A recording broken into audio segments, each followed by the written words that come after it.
82편. 하나님은 신들의 모임 가운데에 서시며 하나님은 그들 가운데에서 재판하시느니라. 너희가 불공평한 판단을 하며 악인의 낫 보기를 언제까지 하려느냐. 셀라. 가난한 자와 고아를 위하여 판단하며 곤란한 자와 빈궁한 자에게 공의를 베풀며 가난한 자와 궁핍한 자를 구원하여 악인들의 손에서 건질지니라 하시는도다. 그들은 알지도 못하고 깨닫지도 못하여 흑암 중에 왕래하니 땅의 모든 터가 흔들리도다. 내가 말하기를 너희는 신들이며 다 지존자의 아들들이라 하였으나 그러나 너희는 사람처럼 죽으며 고관에 하나같이 넘어지리로다. 하나님이여 일어나사 세상을 심판하소서. 모든 나라가 주의 소유이기 때문이니이다.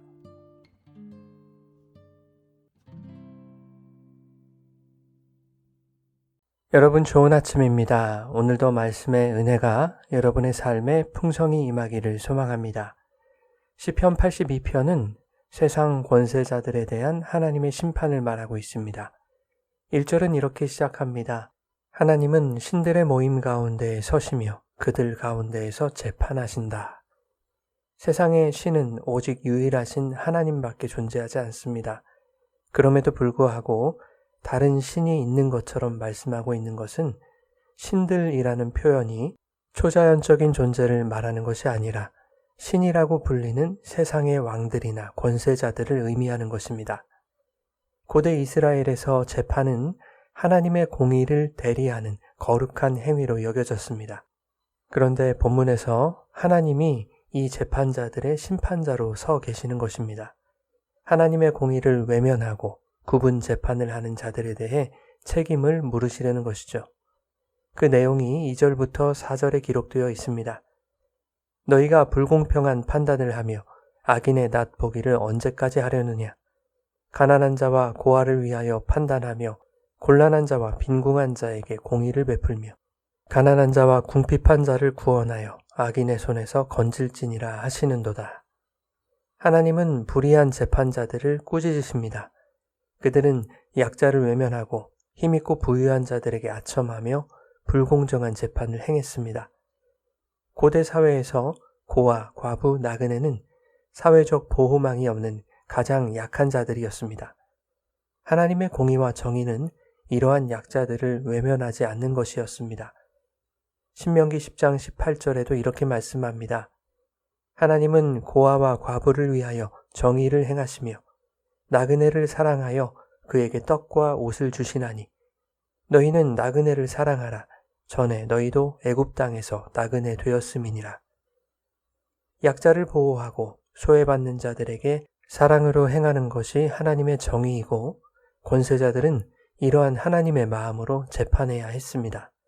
하지만 그들은 자신의 이익을 위해서 구분 재판을 했던 것입니다. 그래서 5절에 시인은 이렇게 말하죠. 그들은 알지도 못하고 깨닫지도 못하여 흑암 중에 왕래하니 땅의 모든 터가 흔들리도다. 땅의 터라는 것은 기초적인 사회 질서를 의미합니다. 하나님의 공의가 무너질 때 세상의 질서가 흔들린다는 것을 보여주는 말씀이죠. 하나님을 경외하지 않는 사회는 건강할 수 없습니다. 약자가 고통받고 가난한 자들이 더욱 소외당하는 불의한 세상이 될 뿐입니다. 오늘 우리는 법은 있지만 정의가 사라진 세상을 살아가고 있습니다. 진실은 무너진 채 힘 있는 자들의 말이 법보다 강력하게 작용하는 이 어둡고 불의한 시대에 오늘 말씀은 이 땅에 하나님의 정의로운 통치가 회복되기를 사모하게 합니다.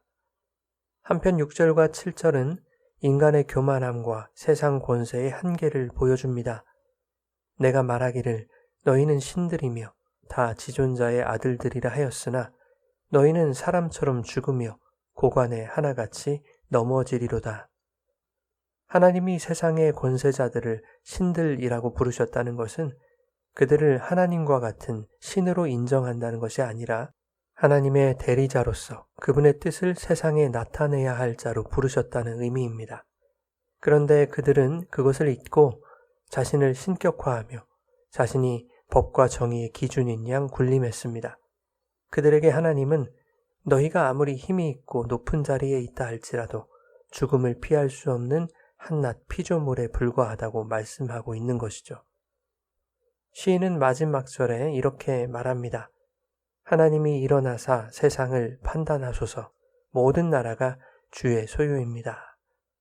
시인이 세상의 부패와 불의 앞에서 취한 태도는 절망과 냉소가 아니라 하나님께 기도하는 것이었습니다. 시인은 하나님의 판단에 세상을 맡기고 있습니다. 온 세상의 주인이신 하나님께서 정의로운 심판을 내리실 것을 확신하고 있는 것이죠. 하나님은 이 땅에 의로운 재판장으로 예수 그리스도를 보내셨습니다. 요한복음 5장 22절에서 예수님은 이렇게 말씀하시죠. 아버지께서 아무도 심판하지 아니하시고 심판을 다 아들에게 맡기셨으니. 예수님은 하나님의 완전한 공의를 세우시는 심판자이자 구원자이십니다. 그분은 십자가에서 모든 죄와 불의를 심판하시고 부활을 통해 우리에게 대한 하나님의 사랑을 확증하셨습니다. 불의한 세상 속에 새 생명의 질서를 세우신 것입니다. 그리고 마지막 날 그분은 다시 오셔서 완전한 정의로 세상을 심판하시고 하나님의 나라를 회복시키실 것입니다. 사랑하는 여러분, 하나님은 지금도 세상을 정의로 다스리시는 심판자이십니다. 우리도 그분의 형상대로 부름받은 하나님의 백성으로서 삶의 자리에서 하나님의 공의와 자비를 드러내야 합니다. 세상은 여전히 불의하지만 주님 앞에 겸손히 서서 정의를 행하고 사랑과 긍휼을 행하며 마지막 날 공의로 심판하실 예수 그리스도를 기다리는 거룩한 주의 백성들로 살아가시기를 예수님의 이름으로 축원합니다.